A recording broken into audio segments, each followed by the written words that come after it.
Hey everybody, welcome back to another weekly Monday Live. How's everyone doing? I'm doing pretty swell. We actually gained a lot of new subscribers through this last weekend, so if you're new here, welcome. I'm AK.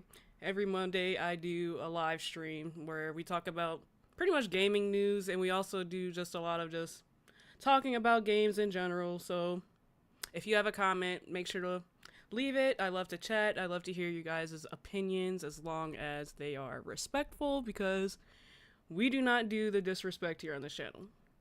Um, but yeah, quick fact about me or quick like little fun tidbit about me. Um, I used to study game design actually, so I like to think that I know a little bit of what I'm talking about. I always get comments like, "Oh, you look like you never played this game." Like I know like this last video I did a GTA video. They're like, "Oh, you look like you've never played a Rockstar game in your life." I'm like, "Dude, like if you only knew." If you only knew. But yeah, welcome everyone. What games are you guys playing? You know, I got to ask every week. Hey everyone. Hi Metro Gaming. Hi Tay. I got to ask every week what games are you guys playing? Right now I'm playing Alan Wake 2. And that game goes a little crazy, I'm not gonna lie. I'm a little late to the game. But that game, I played the first one, and that game is like, the second one is like way more scary than the first one. The first one was like more jump scares, but like this second one like is really eerie. But it's really good so far. Like the graphics are really nice, and yeah, it's really fun. But we do have some news today, and a bit later we have more like fun topics, I guess, because like I said, we don't just do news here. We also do like just fun topics and stuff like that. And I may have some hot opinions, but we will have to wait to see how hot they are, I guess. But first things first, there has been so much news revolving Assassin's Creed Shadows. So they have recently announced another delay. If you guys don't know, at first it was supposed to be coming out in like November, like November something, and then it got pushed to like I think February 18th. If it wasn't February 18th, it was something like very close to that, like the 16th or something. But now they got pushed again to March. So this is the article or statement that they put out. Dear players, we want to extend our heartfelt thanks to our incredible fans and dedicated teams for your unwavering support since our announcement in September to further refine and polish Assassin's Creed Shadows. Since November, we've been thrilled to share our process through gameplay overviews, and the overwhelming excitement has truly inspired us. Each week has brought valuable feedback and, basically from their community. While we've already made remarkable strides, we believe a few additional weeks are needed to implement that feedback and ensure an even more ambitious and engaging day one experience. Accordingly, the new release date is March 20th, 2025. We remain committed to delivering a high quality, immersive experience fostered by ongoing dialogue between our players and development teams. We know you're eager to learn more about Assassin's Creed Shadows, and we're excited to share that more updates will be coming your way very soon. Mark Alex, Coat, on behalf of all teams working on Assassin's Creed Shadows. So, I had a feeling that it would get delayed. Yeah, I mean, I don't know. I have, a lot of opinions about it, to be honest. But I do want to read a little bit more of the stuff that I saw before I get into it, because yeah, I definitely have my opinions about it. But I'm gonna like play this in the background so it's not just me talking. But so this statement or this little snippet I'm about to read comes from IGN. So this says the second delay to Assassin's Creed Shadows comes during one of the most troubling times in Ubisoft's history. The company is reportedly in buyout talks with Chinese megacorp Tencent after a torrid 2024 in which it closed studios, shut down games, and made mass layoffs. Star Wars Outlaws failed to meet sales expectations, and Call of Duty competitor X Defiant was discontinued. And a lot of people I know were super, super, super annoyed about that. Ubisoft shares fell to their lowest level in the last decade in September after Ubisoft made a series of dramatic announcements around the performance of its games. As well as delaying Assassin's Creed Shadows, Ubisoft announced a return to Steam after a period of PC launch exclusively on the Epic Game Store, with Star Wars Outlaws recently releasing on Valve's platform. And you guys have to let me know, do you guys ever use Epic Game Store? I feel like I used it like once, and I think that was for Valorant. I think, but I haven't. I only touched Valorant like a handful of times, and I haven't went back. But yeah, I haven't been on it in a couple years probably. But however, the generally much loved Assassin's Creed Origins suffering a review bomb campaign on Steam after Windows PC update rendered it unplayable for some. As part of the strategic update announced alongside Assassin's Creed Shadows' latest delay, Ubisoft said it had appointed leading advisors to review and pursue various transformational, strategic, and capitalistic options, to extract the best value for stakeholders. This process will be overseen by the independent members of the board of directors. The company continued, Ubisoft will inform the market in accordance with applicable regulations if and once transaction materializes. Meanwhile, Ubisoft wants that significant cost reductions are cut to come to the tune of more than 200 million euros or approximately $205 million. As part of this came the closure of XDefiant and its San Francisco developer, or as Ubisoft put it, in December, XDefiant was discontinued and 3 production studios in high-cost geographies were closed. You think it's gonna get pushed one more time? Yeah, so here's my opinion about it, right? I think, as I just read, Ubisoft has been in some really, really, like, hot water.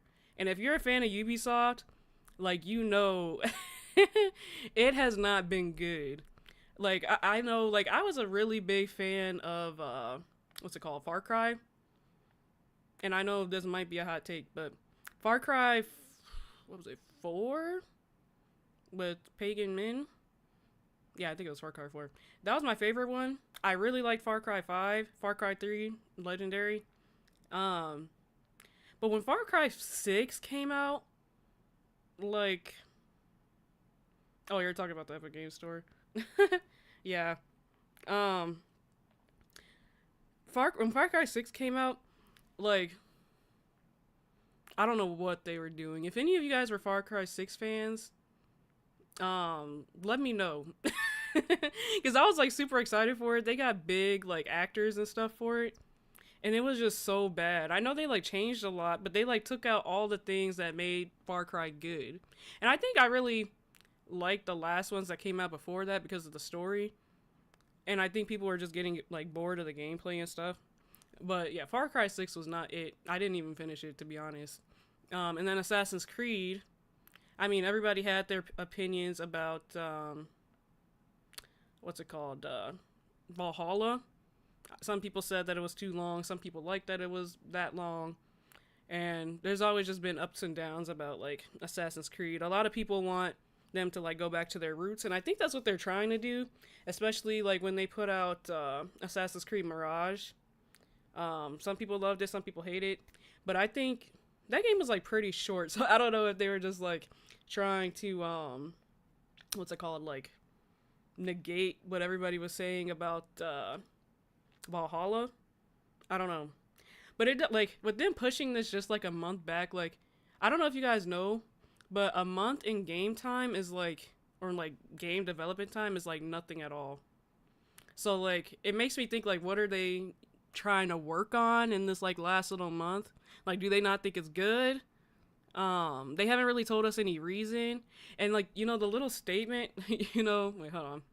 The little statement that they put out gave very chat GPT. Very chat GPT. But I really think this is like just a last ditch effort to like try and get people, I don't know, into playing this game. And when I say last ditch effort, I think this game in general is just like their last ditch effort to try and bring people in. Far Cry is already your favorite series. I think 4 is my favorite one, but I haven't played it in a long time. Yeah, Far Cry 4 is really good, and it has one of my favorite actors in it, Troy Baker. I believe I will get this Assassin's Creed Shadows game. I will get the deluxe edition. I still believe that it is coming March 2025. Hopefully, I mean, with them just pushing it a month, it makes me think that, okay, like, since it's only this little bit of time, maybe they are truly just, like, polishing the little details. So I can't see them pushing it back anymore. Origins was the best Assassin's Creed, in my opinion.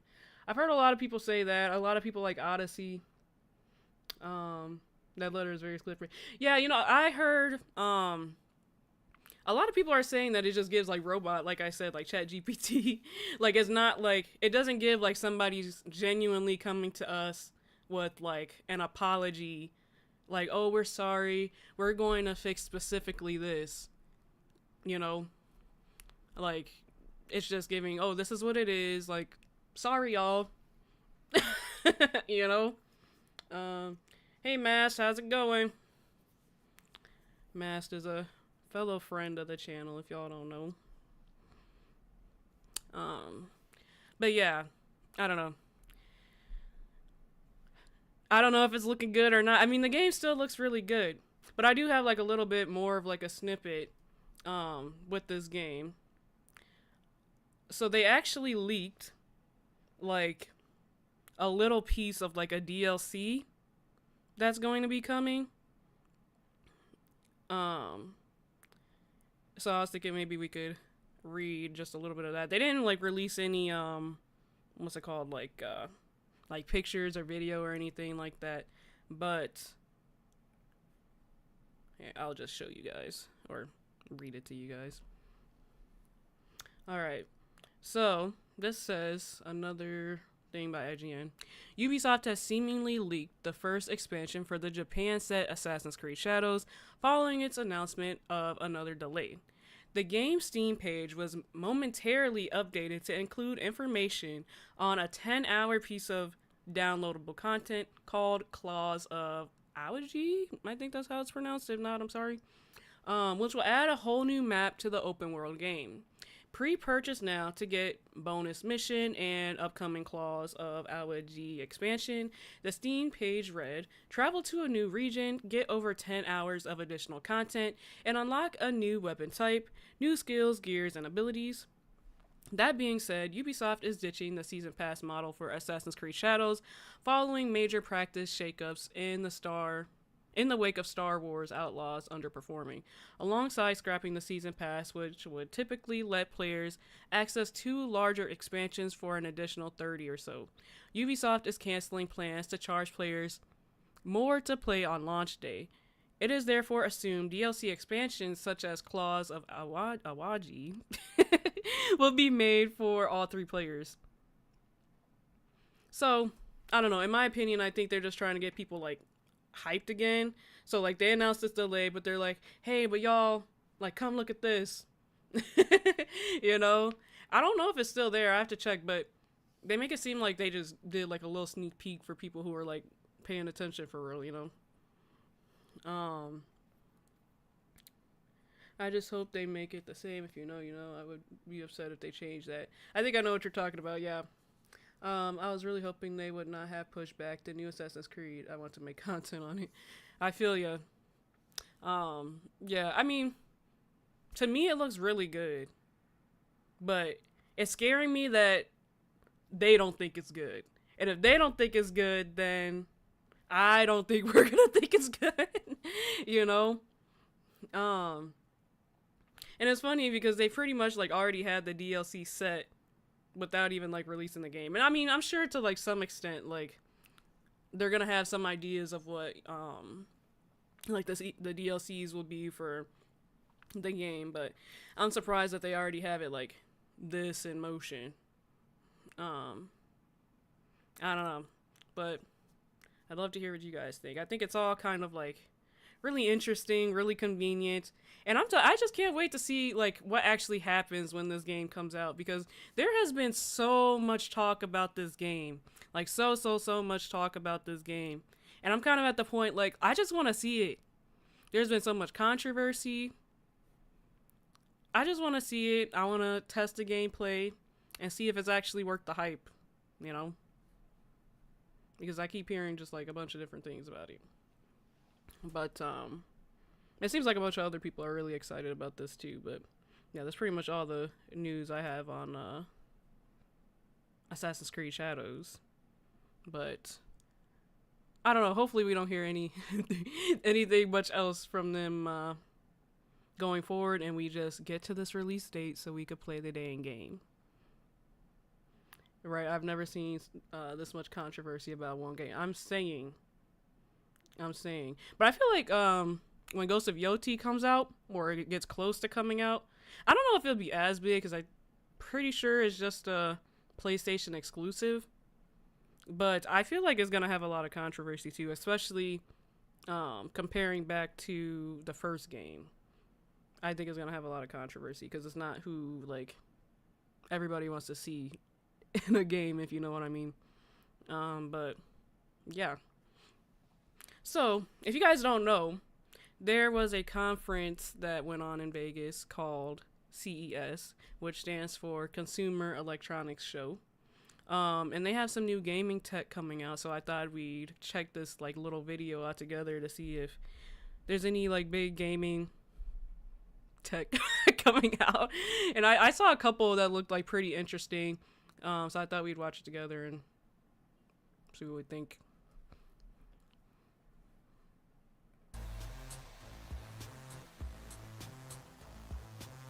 Everybody, I am here with Michael from My Arcade, and you're holding something pretty interesting over here. Can you tell me about it? I am holding the Atari Game Station Go. We're really excited about this item. It's actually the first Atari portable handheld that includes all of these different classic controls in one unit. We have the paddle control, which is important for games like Breakout and Warlords. We have the trackball, which is huge for games like Centipede. And we have the number pad. The number pad's important for Atari 5200 games as well as other titles. But also we have a technology called Smart Glow. What Smart Glow is that only the controls that you need for a particular game will illuminate. Are we able to connect this to our TVs, plug in our controllers? Yes, so this actually has an HDMI port on top, so you can connect it to your TV. It is 1080p output. Q3 is the official release date, and the MSRP is going to be $149.99. We're really excited to share this with everybody. So we actually talked about this like little device on my last week live. It does a little bit. It almost reminds me more of a Switch though, just because like the rectangle thing.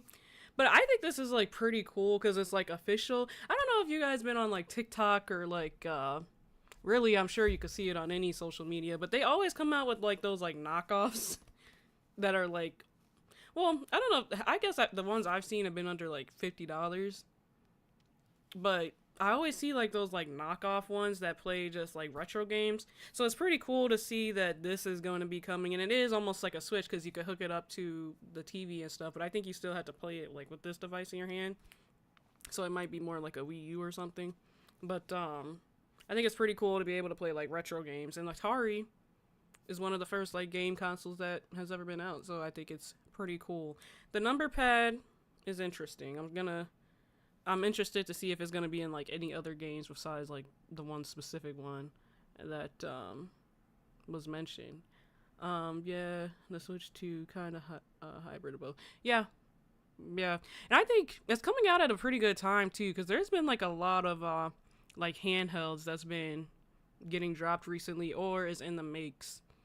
Apparently PlayStation is supposed to be making a new handheld, but who knows if that's actually gonna work out. But we'll just have to see. The MSRP is going to be $149.99. We're really excited to share this with everybody.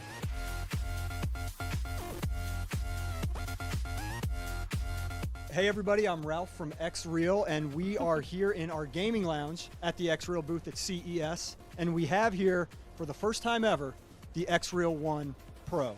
This is the first coming out party for our new AR glasses, and we are super psyched to let all these people get hands-on and to use them playing video games. So how does this work with video games specifically? You can see inside the glasses for anybody that didn't know. What can you tell me about the gaming aspect connected to the glasses? Yeah, so what's great about our glasses is we plug into just about anything, wherever you're playing. If you're playing on a Steam Deck, if you're playing on an Ally, if you're playing on Xbox, if you're playing on PlayStation, if you're playing on PC, anything with the USB-C, we plug our glasses into, and we give you this giant virtual screen. And not just right in front of you, but literally anywhere you want. I need to ask, how many hours can I wear these glasses for nonstop gaming?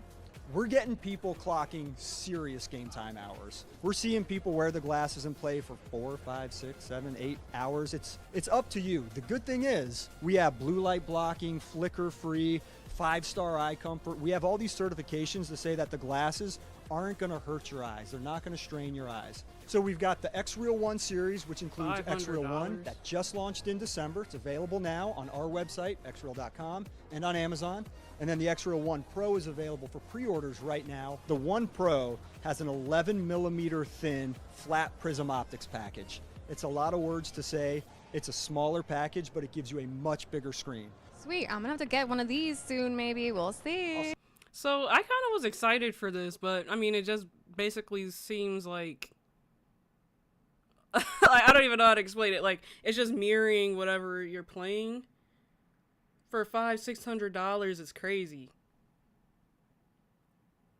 Like, I don't know if I'd pay that much. Like, I was thinking it was gonna be some like AR stuff where you could like click it in the air, or like, you know, what's that thing called? The Apple Vision Pro or whatever. That's what I thought it was gonna be. But I mean, it's just, if it's just mirroring like whatever you're playing, I don't know, and it probably make me nauseous too. On top of that, PS should have brought back the PSP years ago. Finger hands down, because they failed with the PSP Vita, and then they don't want to try again. Someone buy me them $500 glasses.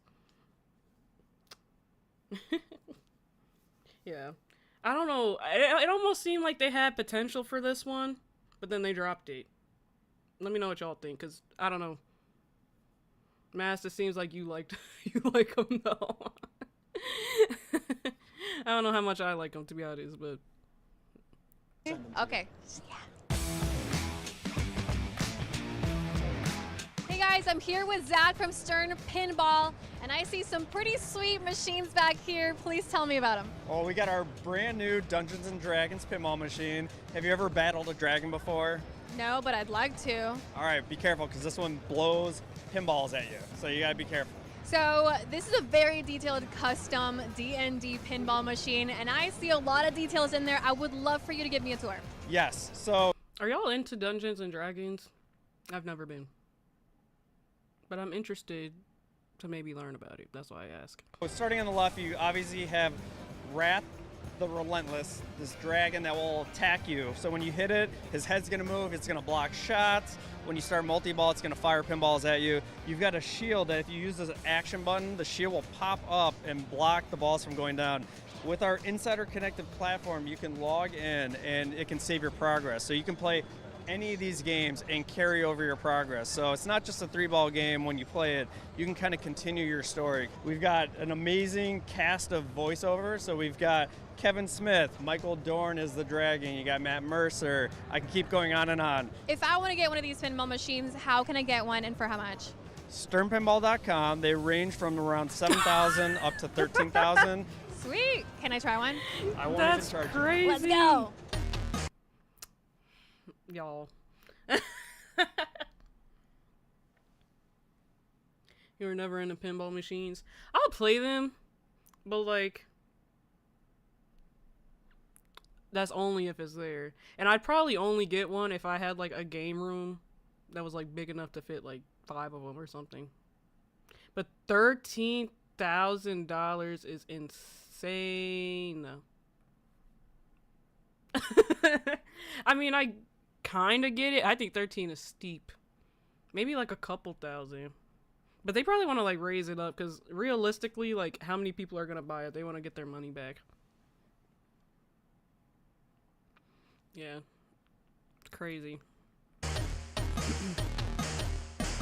All right, we need to talk about the Sega collaboration, and you're holding right here the. I'm holding the Sonic the Hedgehog joystick player. We're excited to announce our new partnership with Sega. This is the joystick player, which is going to include Sonic the Hedgehog and Sonic the Hedgehog 2. It includes a joystick as well as a 3.5-inch screen. It's a great way to play Sonic. People are really excited about it. In addition, we have another joystick player that is for Shinobi. So Shinobi's a classic ninja game from the 90s with Sega. Sega actually confirmed they're going to be doing a movie for Shinobi. So we really think that there's going to be tremendous momentum building into Shinobi as well. So if you guys know, I love Sonic, and we're actually going to be talking about Sonic a little bit later. But honestly, like, I think this is pretty cool. Like, I would buy one of these. Did they say a price? I don't remember a price. But if this, like, little screen, like, actually, like, plays, like, decently, like, it's a decent screen, I'd probably buy this, not even gonna lie. But that's assuming it's at a decent price, because y'all know, if they come in at, like, some $5,000, nah, they could keep that. They could keep that. But I'd probably buy it for, like, under, like, maybe 150, 100. I can't see it being more than 150. Like, what the heck? And that's only if this screen is actually, like, really good and it plays, like, multiple levels. Because if it's just, like, one level or just, like, a free play, $50 max. $50 max, because I probably wouldn't. But I do think it's really cool. I love Sonic. I don't know what this other game they were talking about is, though. I think it's before my time, to be honest. Yeah, so I think she's just talking about, like, my gaming chair here.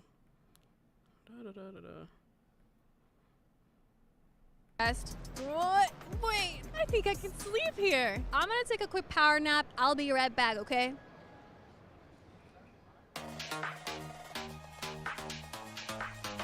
This is our new, brand new haptic suit that we just launched. It's called TechSuit Pro. It has 32 haptic motors inside, 16 in the front and 16 in the back, so that you can feel different haptic patterns that's in sync with events happening within the contents. For example, the vest currently works with over 250 VR games, so you can feel directional damage in games when you get shot in the game, and then you can also feel the strong recoils whenever you fire guns. It was so cool feeling everything in my thumbs and the sides of my vest. It was such a cool experience. So if people want to get this vest and the gloves and everything, where can they get it?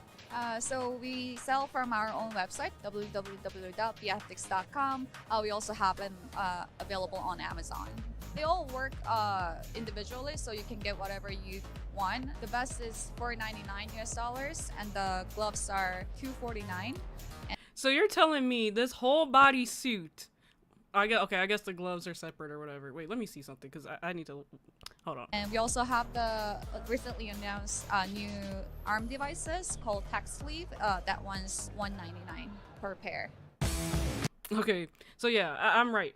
This whole like body suit is maybe close to $1,000, right?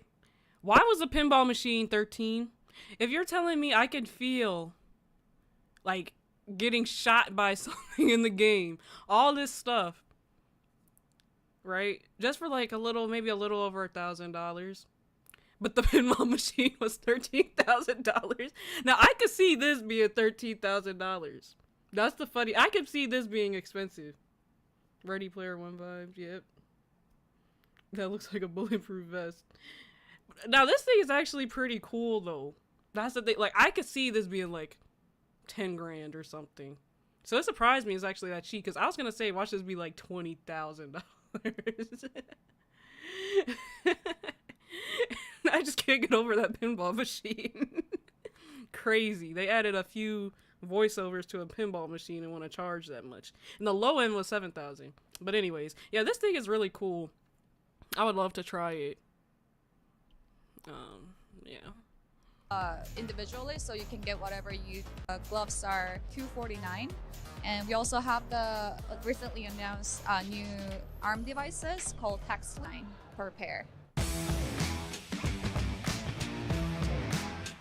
I'm here with Bien with LG, standing in front of the world's first 5K, 2K bendable gaming monitor. And obviously, Bien, we need to learn more about how do we even get it from flat to curved? With a press of a button, you can have this screen from flat to curved. The maximum curvature of this monitor is about 900 R. This can do up to 165 hertz. And for those hardcore gamers, you can lower this down resolution to 1080p and get 330 hertz. 330 hertz. Yes, 330 hertz. Can I turn it curved? Yes, you All right, ready? 3, 2, 1. That's so cool.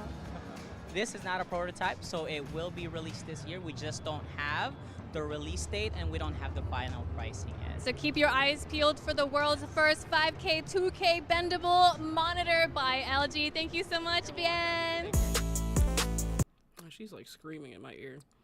The bendable monitor is pretty cool. They didn't say a price for it. At first when I saw it, I thought that it would like you could just like bend it to whatever you want, but I guess it's like automatic, so it's a little less cool to me. But I mean, it's still cool, just a little less cool. The resolution looks fire. Yep. Yeah, the girl, she was kind of getting on my nerves a little at the end. She was like screaming at me. But yeah, I mean, I wanted to share that with you guys because I thought a lot of that looked really cool. I think my favorite things would probably have to be the tack suit, definitely, especially for that price. Like, shoot, I'll play that right here. What was it? The Atari. Atari was cool. The X-Ro 1 Pro, probably a miss for me personally. I like the Sonic theme if it's cheap, because if it's over like 150, 200, we're not doing that. No, I could probably find that in Target. So your Xmas list is the glasses, the chair, the bendable monitor, and the Ready Player One fit.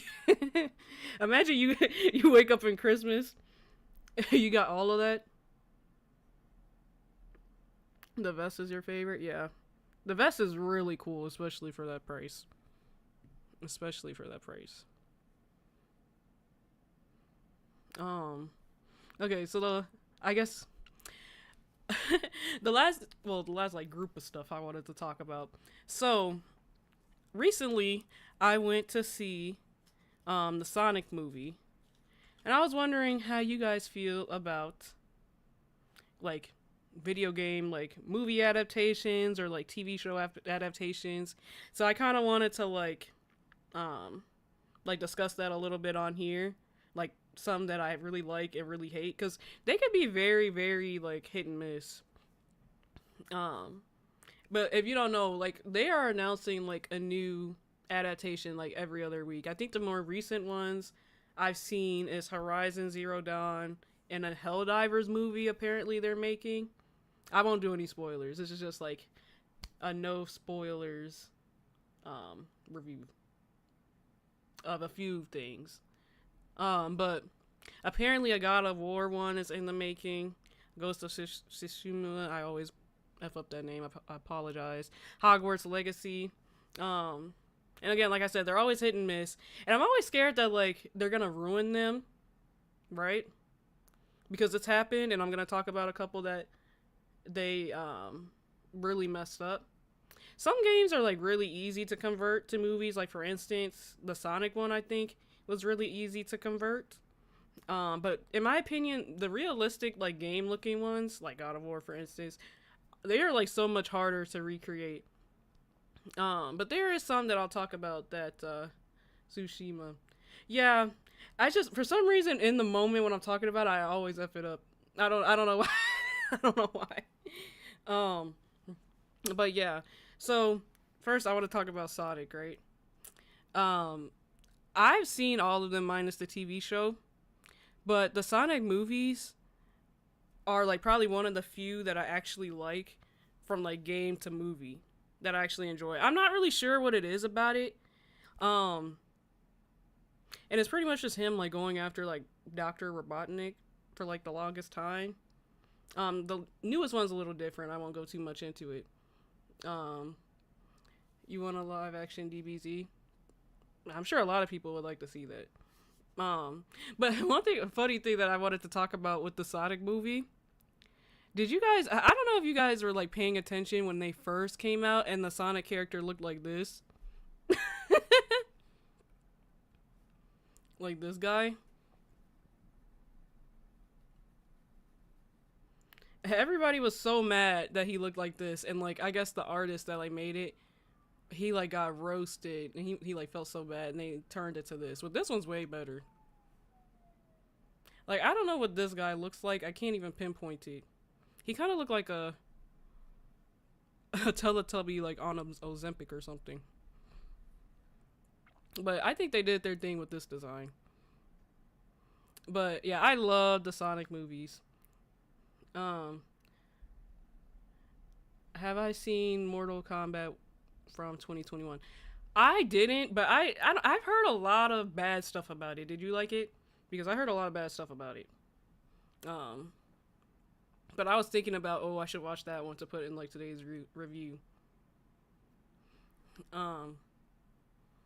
But yeah, I don't know. I mean, I feel a little bad for the guy who made him, but I definitely think the second one was way better.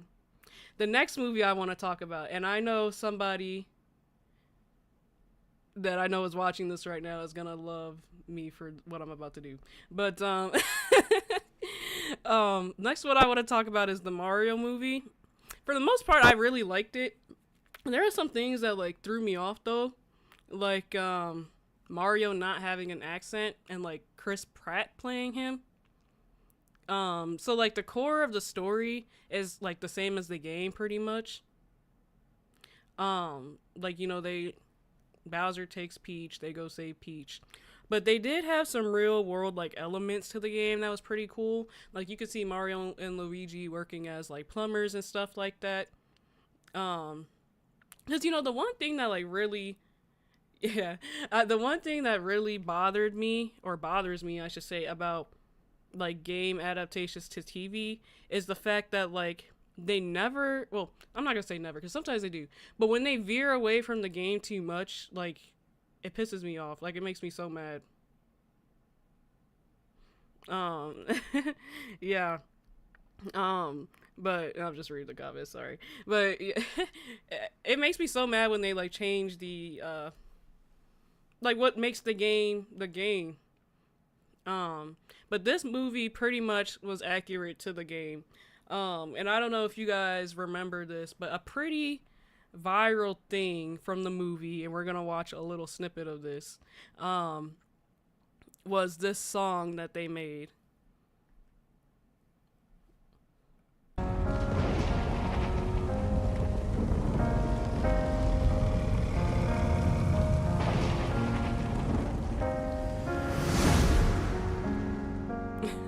This one is from my one and only true love, Princess Peach.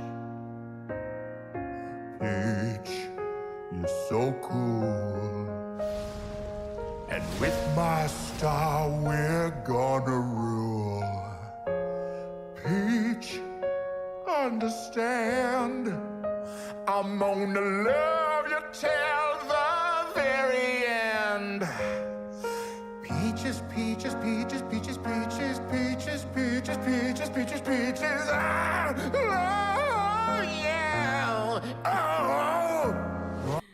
Yeah, this is them in the real world or whatever. But I thought it was really funny. That like blew up. Wait, how many views did it get? Like 118 million.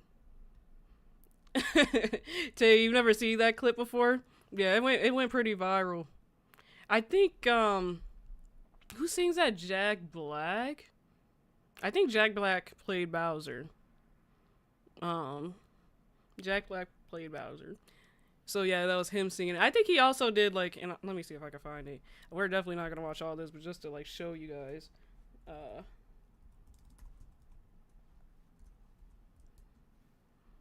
I think he also did like I guess quote unquote live performance of this, if I can find it.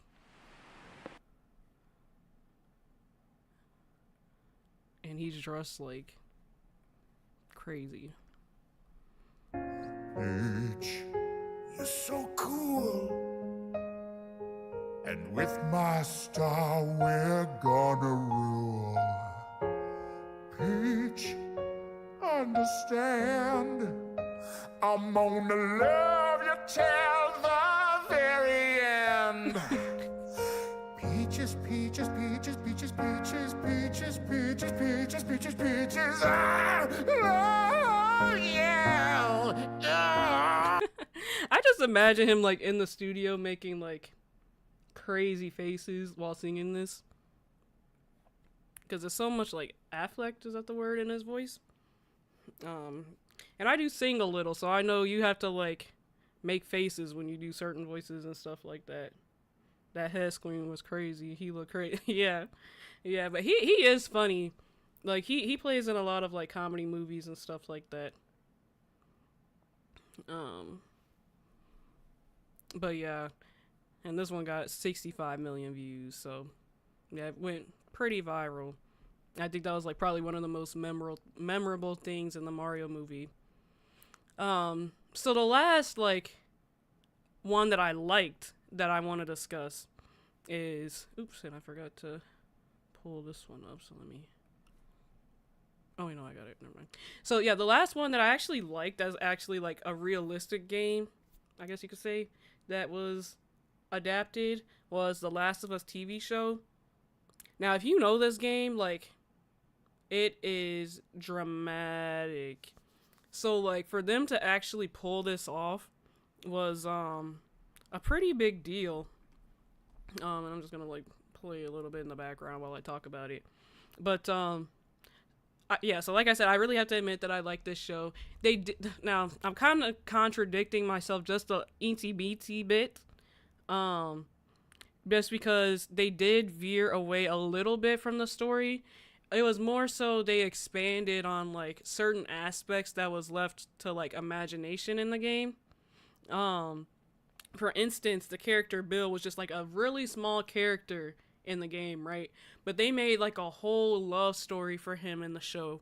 And I actually liked it, you know, because it is just something that like they didn't talk about in the game. So it's interesting to see like maybe where they were going to take it, because Neil Druckmann actually had part in the making of the TV show. And if you don't know, he's the one that made The Last of Us. So I think he really tries to make it true to the game. And Pedro Pascal, this guy, he did like a phenomenal job playing Joel in the show. And they're supposedly coming out with a season 2 like fairly soon, I think within the next few months. So I'm curious how they're gonna take it. I don't know, because if you know anything about The Last of Us 2, like, it's a heartbreaking game. And I'm talking like 20 hours of pure misery type game, but it's great. Don't get me wrong, it's great, but it's sad. It's really sad. Like, you kind of have to be in like a certain mood to play that game. But in my opinion, it's a really great story. And I know everybody has like a different take on it. If you know, it's like with The Last of Us 2, but I think they did a really good job with portraying season 1 in The Last of Us show. So, or the first game in The Last of Us show. So I'm really like excited to see how they're gonna do season 2. I know they already casted everybody, and I'm pretty sure they're done filming at this point. So I'm really excited to see where it goes. I heard they did Joel dirty. Did Joel dirty is putting it super nicely. Super, super, super nicely. If you haven't played it, if you played the first one, you gotta play the second one. It's hard, but you gotta play the second one. Heartbreaking. I'm just gonna leave it at that. So the last movie I want to talk about is one that I despised. And I don't know if it's because like I love this game so much and I'm just like so mad that they like did really whatever they wanted to it and like did no service to the game whatsoever. I'm talking about the Hitman movie. So this is what he looked like in the movie, right? So I'm like, oh, like, let's try this out. I watched it with someone. I'm like, let's try this out, right? He looks scary enough to be Agent 47, because this is really, like, in the game, this is Agent 47, right? Let me know if y'all mess with Hitman. I love the game. It's one of my favorite games. Yeah, this is him, right? So I'm like, oh, let's try this out. I think I saw it on, like, Hulu or something. So, in the game, if you don't know, basically, it's not like a shoot 'em up. Like, oh, you can't find the target, you just shoot him. You really have to, like, take your time, like, planning out these, like, assassinations, I guess you could say. And he finds ways to, like, sneak into, like, whatever buildings he needs to. He gets in, like, multiple disguises and stuff like that. And my problem with this movie is, it is nothing like the game. This is basically if Hitman, Agent 47, like, guest starred in Call of Duty. I was so mad because the point of the game, and I know you could play it like however you want, but it's really unlikely that you're gonna play the game like as a shooting up or shoot them up.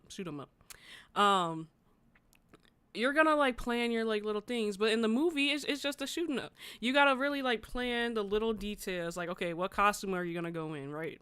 What what's the word? What like equipment are you gonna bring? Are you gonna bring a pick lock? Are you gonna bring like an explosive duck? None of that was in this game. It was basically just, oh, that's a target? Bah! You getting got. Like, look at this. When do you ever see Hitman do that? Agent 47, when have you ever seen him do... It's so stupid.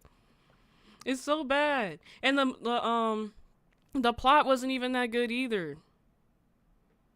Hitman always has, like, a really good storyline. Like, look at this. This is from the game. Just as look, he could probably, like, knock someone out. I remember playing this game, and, like, the starter screen came out, and it was basically like this, but I think it was, like, a white background or something. And someone was like, what are you playing? That looks scary. You know? But, yeah, this movie was just, like... terrible. This is like I said, one of those things where it's like they changed the storyline to change it to like something that has like nothing to do with the game. It's like at that point you're just making like your own like movie that you want. It's not an adaptation to me. That's just one man glorified God movie. He literally had that suit on the whole movie, right? Hated that. Do you have a favorite Hitman game? Yeah, so for one, yeah, the game is not that great. I don't really have a favorite Hitman, to be honest. I feel like I just like the trilogy that just came out, and the reason why I can't pick a favorite out of those is because it's really just like one cohesive story, right? I mean, they're all pretty good. I feel like they all did the same thing to me. But I have heard someone else say Absolution was a really good one, so I know you're not alone in that. But yeah, that's pretty much my little spiel I have for today's Monday Live, and I want to thank you guys so much for keeping the chat rolling. I always love interacting with you guys and stuff like that. Let me know if you guys have any other like news or topics that you would want to discuss in the lives, because I'm always looking for more ideas, and I love giving opinions and stuff like that. This week, so last week I did a GTA video that did pretty well, so I'm really happy about that. This week I have a Sims video, so I know some people are gonna love that, some people are gonna hate it, but this year I'm really trying to do more stuff that like I'm passionate about, and not just crank out news videos. You know. Oh, you subbed yesterday? Welcome. I'm glad you made it. Thank you. Yeah, hopefully I see you in the lives more. But yeah, so I hope to catch you guys next week. Yeah. AK out.